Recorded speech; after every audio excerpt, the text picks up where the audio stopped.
CSIR की ओर से अभी सीनियर रिसर्च फेलोशिप डायरेक्ट मतलब SRF डायरेक्ट और रिसर्च एसोसिएटशिप मतलब RA की पोस्ट के लिए नोटिफिकेशन आया है।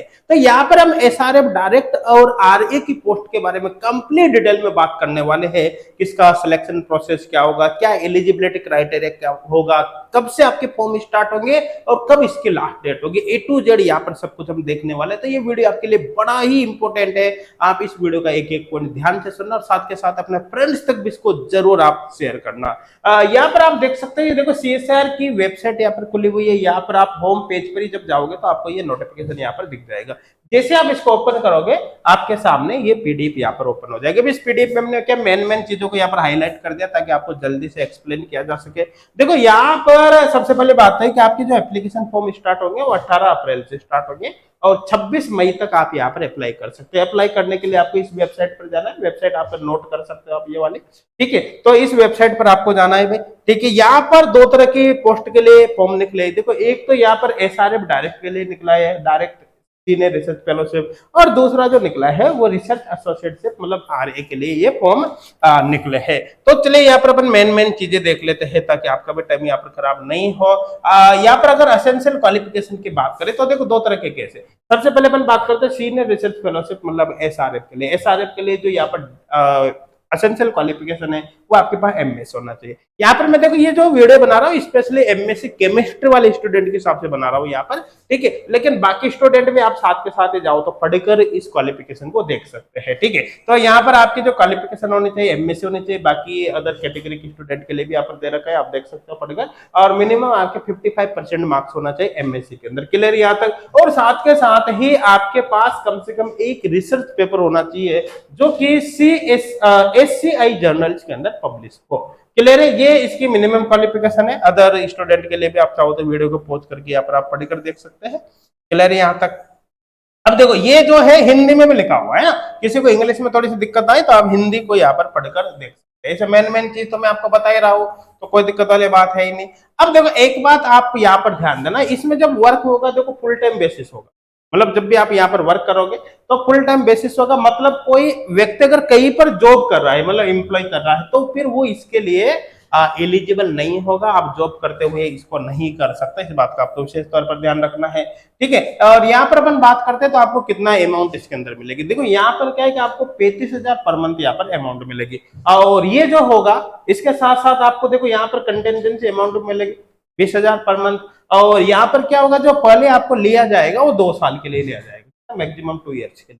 लेकिन अगर आपका वर्क अच्छा रहा, आपके जो भी रिसर्च वर्क चलेगा उसमें सेटिस्फेक्शन रहा तो यहाँ पर आपको बता देता हूँ इसको आप 1 साल तक एक्सटेंड कर सकते हो, मतलब करवा सकते हो। मतलब ये फेलोशिप मिलेगी जो आपको बेसिकली 3 साल के लिए यहाँ पर मिलेगी, ठीक है। और आगे अपन बात कर सकते हैं यहाँ पर भाई, यहाँ पर देखो ध्यान देना समझना। यहाँ पर एसेंशियल क्वालिफिकेशन ये RA के लिए भी, पहले जो क्वालिफिकेशन थे वो किसके लिए थी भाई, वो सीनियर रिसर्च फेलोशिप के लिए थे, SRF डायरेक्ट के लिए थे, जिसमें क्या था MSc होने चाहिए। मिनिमम आपके MSc में 55% होना चाहिए। साथ के साथ आपके पास कम से कम एक रिसर्च पेपर होना चाहिए जो SCI जर्नल्स के अंदर पब्लिश हो, क्लियर है। ये सब उसकी क्वालिफिकेशन थी और उसमें 35,000 पर मंथ आपको मिलेंगे। पहले 3 साल तक, पहले 2 साल तक मिलेंगे, फिर 1 साल तक उसको आप एक्सटेंड कर सकते हैं, ठीक है। अब जो क्वालिफिकेशन है वो RA की पोस्ट के लिए मतलब रिसर्च एसोसिएटशिप के लिए है। यहाँ पर आपके लिए आपके पास PhD कंप्लीट होना चाहिए, PhD कंप्लीट होना चाहिए और आपके पास 3 साल का R&D एक्सपीरियंस साथ के साथ ही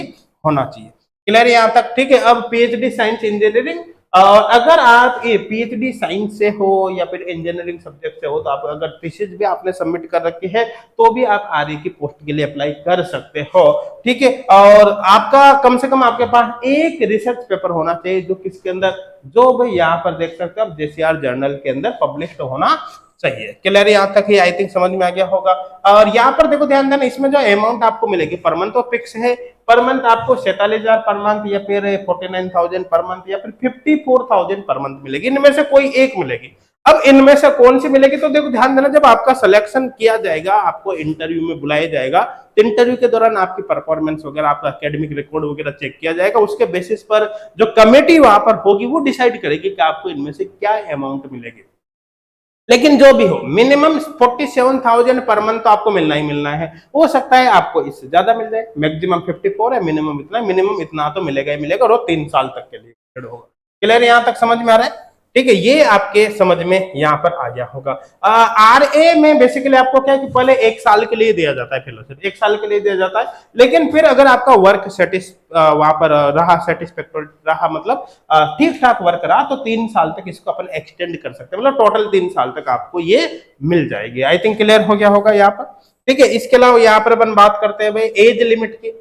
देखो एज लिमिट अगर मैं SRF की बात करूं, SRF डायरेक्ट की, तो एज लिमिट 32 है। अगर मैं RA की बात करूं तो एज लिमिट यहाँ पर 55 ईयर्स है। साथ के साथ है अगर आप इन कैटेगरी से बिलोंग करते हो, SC ST फिजिकल हैंडीकैप्ड और वुमेन्स वगैरह, तो आपको 3 ईयर का एक्स्ट्रा रिलैक्सेशन यहाँ पर, सॉरी, इन कैटेगरी से आप बिलोंग करते हो तो आपको 5 ईयर का एक्स्ट्रा रिलैक्सेशन यहाँ पर मिलेगा। और आप अगर OBC नॉन क्रिमिलेयर से हो तो आपको 3 ईयर का एक्स्ट्रा रिलैक्सेशन यहाँ पर मिल जाएगा।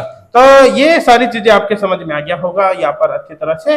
और आपका जो सिलेक्शन होगा वो इंटरव्यू के बेसिस पर होगा। कुल मिलाकर आप जब भी फॉर्म भरोगे, फॉर्म भरते समय आप जो डॉक्यूमेंट्स वगैरह अपलोड करोगे, आपके एकेडमिक रिकॉर्ड के बेसिस पर आपको सबसे पहले शॉर्ट लिस्टेड किया जाएगा, फिर आपको इंटरव्यू के लिए बुलाई जाएगा, और इंटरव्यू में जब आप सेलेक्ट हो जाओगे उसके बाद आपको एक अवार्ड लेटर वहां पर दे दिया जाएगा। अवार्ड लेटर के बेसिस पर फिर आपको एडमिशन लेना है अलग अलग इंस्टीट्यूट्स के अंदर, जहां पर आपका प्रोजेक्ट PhD वगैरह जो भी चल रही होगी, और आपकी फेलोशिप वहां पर स्टार्ट हो जाएगी। अब देखो ये जो PDF है, इसमें देखो ध्यान देना, आप आपके रिसर्च वर्क में कौन सा टॉपिक सेलेक्ट करते हो, है ना, उन टॉपिक्स के अकॉर्डिंग आपको यहाँ पर एक कोड दिया गया है, जैसे यहाँ पर देख सकते हैं कोड। ठीक है, और आपको अपने टॉपिक से रिलेटेड कोड ही फॉर्म में भरना है। तो आप यहाँ पर इस PDF को पूरी को देख लेना अच्छी तरह से, इसको अच्छी तरह से देख लेना, आपको इसके लिए कितना कोड आपको भरना है ना, सारी PDF आप देख लेना।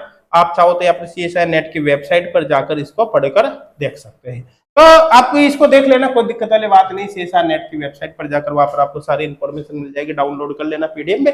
मेरा यहाँ पर जो मेन था, एम था, आपको ये इन्फॉर्मेशन देना था कि अभी ये पोस्ट निकले हैं, कहीं आप चूक ना जाओ, आप इसका फॉर्म जरूर भर देना। अब देखो अगर आपकी भी नेट JRF आपने क्वालिफाई नहीं करी है तो एचगोड क्लासेज यहाँ पर आपकी हेल्प कर सकता है। देखो एचगोड क्लासेज एप्लीकेशन पर आपको CSI नेट और गेट केमिस्ट्री के फ्री ऑनलाइन कोर्स में मिल जाएगा, पेड ऑनलाइन कोर्स मिल जाएगा। देखो जो फ्री ऑनलाइन कोर्स है उसके अंदर भी ढेर सारा फ्री कंटेंट हमने प्रोवाइड किया है, जिसकी हेल्प से आप कंटेंट अपने प्रिपरेशन को कर सकते हैं। और अगर आप पेड ऑनलाइन कोर्स ज्वाइन करते हैं तो पेड ऑनलाइन कोर्स बहुत ही पावरफुल है, जिसके अंदर आपको A to Z सब कुछ यहाँ पर प्रोवाइड किया जाएगा, चाहे वीडियो लेक्चर हो, डाउनलोडेबल नोट्स हो, असाइनमेंट शीट हो, practice problem sheet, doubt solving facility, online test series, सब कुछ आपको यहाँ पर प्रोवाइड किया जाएगा। इसके बाद आपको सिंगल वर्ड भी इधर उधर देखने की कोई आवश्यकता नहीं है। सबसे खास बात है कि फुल ऑनलाइन कोर्स ज्वाइन करने से पहले आप इनका फ्री ट्रायल भी ज्वाइन करके देख सकते हो कि कोर्स के अंदर कंटेंट कैसा है, क्या क्या आपको मिलेगा। और फिर भी अगर कुछ समझ में नहीं है तो हेल्पलाइन नंबर पर आप कांटेक्ट कर सकते हो। अगर आप फुल कोर्स ज्वाइन करते हो तो आपको कोर्स ज्वाइन करते समय कूपन कोड HGC कोटा जरूर अप्लाई करना है, ताकि आपको एक्स्ट्रा डिस्काउंट मिल सके। अब इन कोर्स से डिटेल में जानकारी के लिए, फ्री कोर्स ज्वाइन करने के लिए, या फ्री ट्रायल कोर्स ज्वाइन करने के लिए, या फिर एचगुड क्लासेज एप्लीकेशन को डाउनलोड करने के लिए, लिंक के लिए आपको इस वीडियो को डिस्क्रिप्शन जरूर चेक करना है, वहां पर आपको सारी इंफॉर्मेशन मिल जाएगी। कुछ समझ में नहीं आए हेल्पलाइन नंबर पर आप कांटेक्ट कर सकते हैं। और इस वीडियो को अपने फ्रेंड्स तक जरूर शेयर करें ताकि उनको भी इसका बेनिफिट हो, और साथ के साथ यूट्यूब चैनल को जरूर आप सब्सक्राइब कर लें। Thank you.